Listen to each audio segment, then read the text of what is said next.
തെരുവുനായ വന്യമൃഗ ആക്രമണങ്ങൾക്കെതിരെ പോരാടാനൊരുങ്ങി ജനസേവ തെരുവുനായ വിമുക്ത കേരള സംഘം. ജനരക്ഷയ്ക്കായി പ്രധാനമന്ത്രിക്ക് സമർപ്പിക്കുന്ന 50 ലക്ഷം പേരുടെ ഭീമ ഹർജിയിലേക്കുള്ള ഒപ്പുശേഖരണത്തിന്റെ സംസ്ഥാനതല ഉദ്ഘാടനം ആലുവയിൽ പത്മശ്രീ ഡോക്ടർ ടോണി ഫെർണാണ്ടസ് നിർവഹിച്ചു. തെരുവുനായകളുടെയും വന്യമൃഗങ്ങളുടെയും ആക്രമണങ്ങൾക്കെതിരെ നടപടിയെടുക്കണമെന്നാവശ്യപ്പെട്ടാണ് പ്രധാനമന്ത്രിക്ക് ഭീമഹർജി സമർപ്പിക്കുന്നത്. ഭീമഹർജിയിലേക്കുള്ള ഒപ്പുശേഖരണത്തിന്റെ സംസ്ഥാനതല ഉദ്ഘാടനം ആലുവയിലെ സെന്റ് പീറ്റർ ആൻഡ് പോൾ ദേവാലയത്തിൽ വെച്ച് പത്മശ്രീ ഡോക്ടർ ടോണി ഫെർണാണ്ടസ് നിർവഹിച്ചു. ഇവിടെ ഒരു നായി കടിച്ചിട്ട് 4 പേര് ആശുപത്രിയിൽ പോയി. 2 ദിവസം കഴിഞ്ഞ് അറിയുന്ന അയാൾ മരിച്ചുപോയി. ചുമ്മാ പോയതാണ്. ആലുവയിലോട്ടായ സംഭവമാണ്. ഞാൻ മുനിസിപ്പൽ കൗൺസിലെ മുനിസിപ്പൽ ചെയർമാനെയൊക്കെ വിളിച്ചു പറഞ്ഞു. അവർ കുറേ നായ്ക്കളെ പിടിച്ച നായി തത്തുപോയി.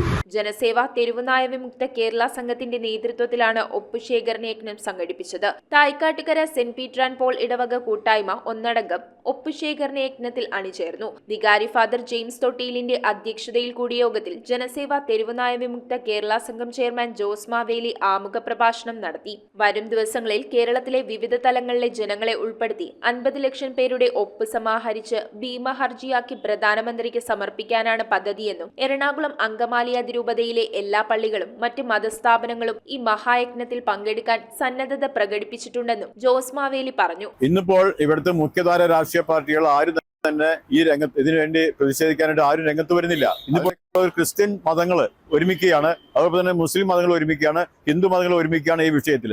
അങ്ങനെ മതങ്ങളുടെ സപ്പോർട്ടോടു കൂടിയാണ് ഇനിയിപ്പോൾ ഞങ്ങൾ 50 ലക്ഷം പേരുടെ ഒപ്പ് ശേഖരിക്കുന്നത്. അതിന്റെ ആരംഭമാണ് നമ്മൾ കുറിച്ചിരിക്കുന്നത്. ഇതൊരു ചരിത്രം കുറിക്കാൻ പോവുകയാണ്. തെരുവ് പട്ടികളില്ലാത്ത, തെരുവ് നായ്ക്കളില്ലാത്ത ഒരു ഇന്ത്യ എന്നൊരു ലക്ഷ്യപ്രതിയായിട്ടാണ് ഇതിന്റെ ഒപ്പ് ശേഖരണം ആരംഭിക്കുന്നത്. ബഹുമാനപ്പെട്ട പ്രധാനമന്ത്രി ഇതിന് മുൻകൈ എടുക്കണം, ഇതിന് പരിഹാരം കാണണം. മറ്റു രാജ്യങ്ങളെ പോലെ തന്നെ ഇവിടെയും തെരുവുനായ്ക്കളെ ഷെൽട്ടറിലാക്കുക. പള്ളി ട്രസ്റ്റിമാരായ Aby Parackal, Jayesh Joseph, parish council vice chairman George Vazhappally, woman welfare president Gracy Mathai, sister Elsa, Flory, Edith തുടങ്ങിയവർ നേതൃത്വം നൽകി. മനുഷ്യന്റെ ജീവന് മൃഗങ്ങളുടെ ജീവനേക്കാൾ വിലയുണ്ട് എന്നുള്ളൊരു കാര്യം ബോധ്യപ്പെടുത്തണം. മനുഷ്യജീവനാണ് ഏറ്റവും വിലയുള്ളത്. അപ്പൊ അതുകൊണ്ട് ആ ഒരു കാര്യം നമ്മൾ തിരിച്ചറിഞ്ഞുകൊണ്ട് മനുഷ്യജീവൻ ആപത്താകുന്ന രീതിയിൽ ഒരിക്കലും തെരുവ് നായ്ക്കൾ ഉണ്ടാകാൻ പാടില്ല. News bureau, Aluva. എന്താ ഒരു ആലോചന? നല്ലൊരു ആലോചനയാണ്. അതെന്താ ആലോചന? ഒരു കല്യാണാലോചന. എവിടുന്നാ? ചാവറ മാട്രിമോണിയിൽ നിന്ന്. ഇനി ഒന്നും ആലോചിക്കണ്ട. നല്ല ആലോചനകൾക്ക് ചാവറ മാട്രിമോണിയിൽ രജിസ്റ്റർ ചെയ്യൂ.